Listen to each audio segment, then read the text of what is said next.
your best bat isn't the one someone else can hit the best in batting practice. Like that isn't it. That's not your best bat.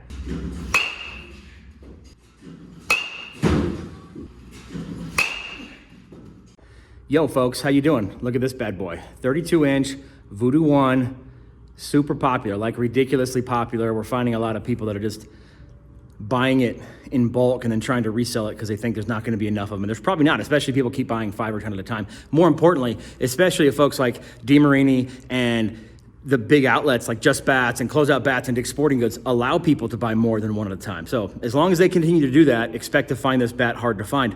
And we're not here to try to make it look bad. We think this bat's great. It gets so much hype though, guys. Like so much hype. We've been reviewing bats since like 2015. We have never ever have we seen a bat as hype as this bat. But there are other bats out there that do really well that seem to be sitting on the shelf and no one seems to be interested in buying them.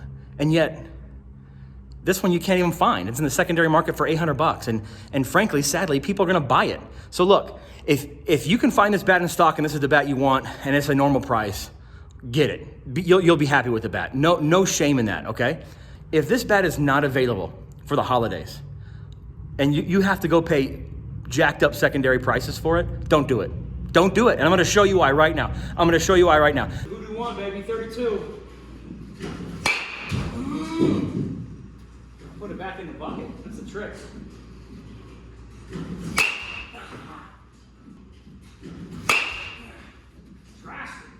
We can definitely do some exit speed tests. We think exit speed tests are really good, but when we do that, you have to control for the swing weight because you can't compare one bat that swings heavy and one bat that swings light and look at exit velocity and say, well, this bat did better. Well, then it just becomes very hitter dependent. So the thing we like to do, and we've done it a lot, is we just hit the bat a lot compared to a bat that swings just like it. It's a good bat, no doubt about it. It's been a good bat since 2017, when they really haven't changed much since then. But if we can just recreate this collision enough times and get some exit velocity data, then we can see how much better the Voodoo One is than maybe a bat I bought on eBay for, I think it was $35.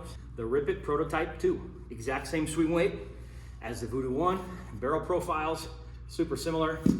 They're both officially 32-inch bats, although it looks like the Rip It's got it by a bigger knob right here. But all right, let's rock and roll with this Rip It. Handle work there.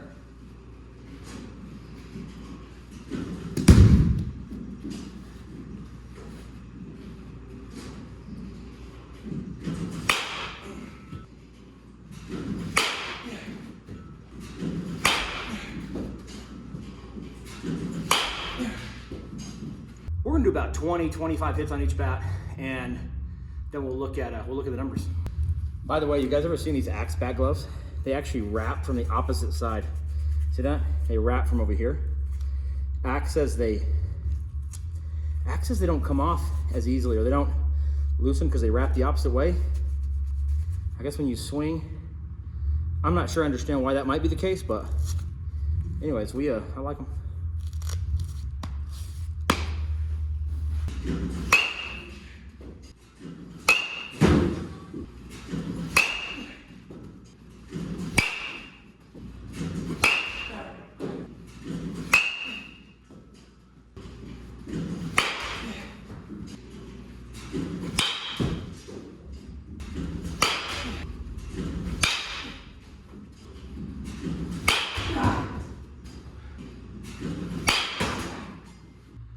So I'm a little over halfway done, and honestly, if I close my eyes, I think they feel exactly the same to me, with the exception of this little piece right here.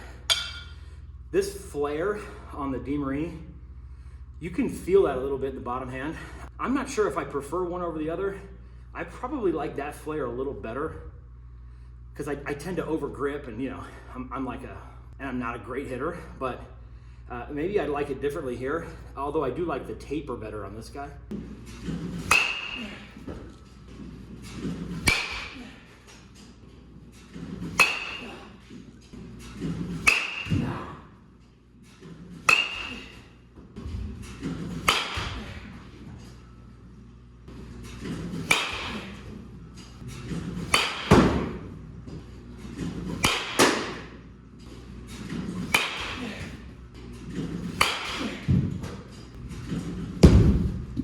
side and swinging that. Down the middle. Yeah.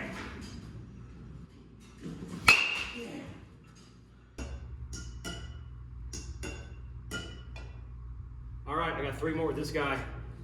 I'm gripping or ripping here. Let's see if we can get a max.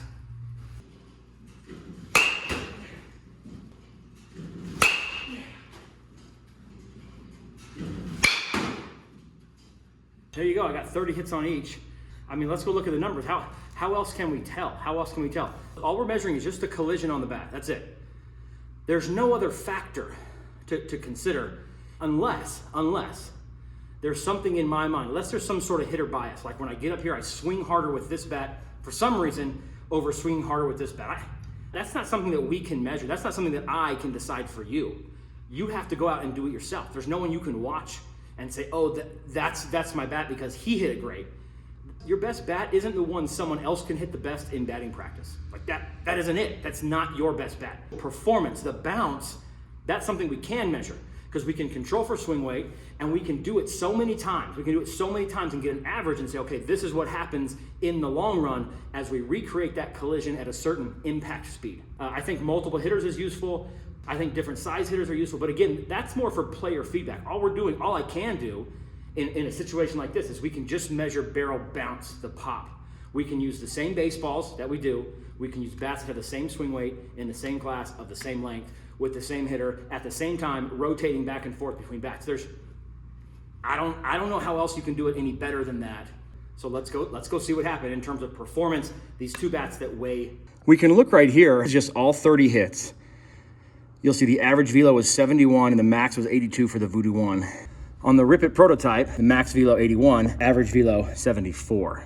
People like to look at the other things like batting average when someone else is hitting your bat, when I'm hitting it. Now, if you were here and you were hitting the bat, that would be maybe a little more useful of a statistic, but it's me. So it seems like the only thing we should care about really is right here. We don't really care about max distance again, because that's just me trying to hit it hard. I'm trying to hit it flat and hard because I'm trying to get these numbers to be as consistent as possible. But the other thing we have to do if we're trying to be honest about the data, is we have to take out things that are called outliers. We can't just take the average of everything and say, oh, well, this one's better. Because there's these weird ones that, like, if I miss hit one, for example, with the Voodoo One and got a 40 miles an hour, that's gonna bring down your average, even though it is 30 hits. Is that the perfect way to do it? No, there's other ways to do it. You can keep all the data in, you can just take out a couple outliers, you can find the mode, you can find the median, all this. That's why I talk about gripping the bat hard, by the way. Let's do that. Let's find the average hit. So the 15th best hit, which is the average hit of all the hits. So 1, 2, 3, 4, 5, 6, 7, 8, 9, 10, 11, 12, 13, 14. Okay, so it's the first one off of that.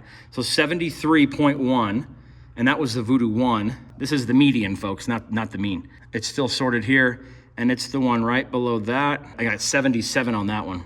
You start to see there's a lot of ways to sort of splice the data and which one you like. Max exit velo, if you're looking at max exit velo, then the Voodoo's good by 0.9 miles an hour. You could look at average, all over average. If that's the case, well, the Rip It's a little bit better. If you look at the mode, well, maybe the Rip It's a little bit better. And the right kid at the right time in the right place will hit that ball just fine. They really will. They'll hit that ball just fine with the Voodoo One, and it could very well be a best bat for them. However, that bat, the Voodoo One, does not justify anyone's spending than it is just at the store. And now for us, you like old bats. If you're an old bat guy, geez, that Rip It prototype's fantastic. The problem is that we'll put this video up and like someone will go and buy them all and then try to sell them for $5,000. No, and the Rip It prototype's a great bat, by the way. Don't get us wrong. We like that bat a ton. But what we're trying to point out is that a lot of BB Core bats do really, really well. We have all these BB Core bats down here. We got more incoming for 2022. And I'm just telling you, they're all gonna be within that range. They're all gonna be right in there. We've done it long enough.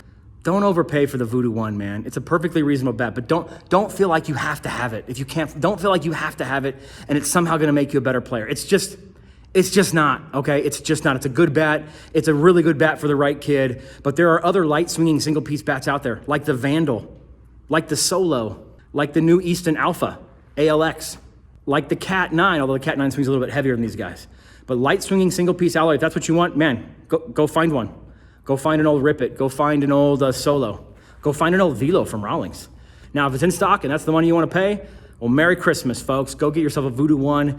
We're not trying to be negative. We're trying to stem the tide of the crazy that happens. And so why not have a bat you believe is the best? But if you're like us and you have a hard time buying into that kind of stuff and the hype, I'm giving you all the power in the world. I'm giving you all the evidence in the world that you don't have to buy into the hype, because it is, in fact, hype.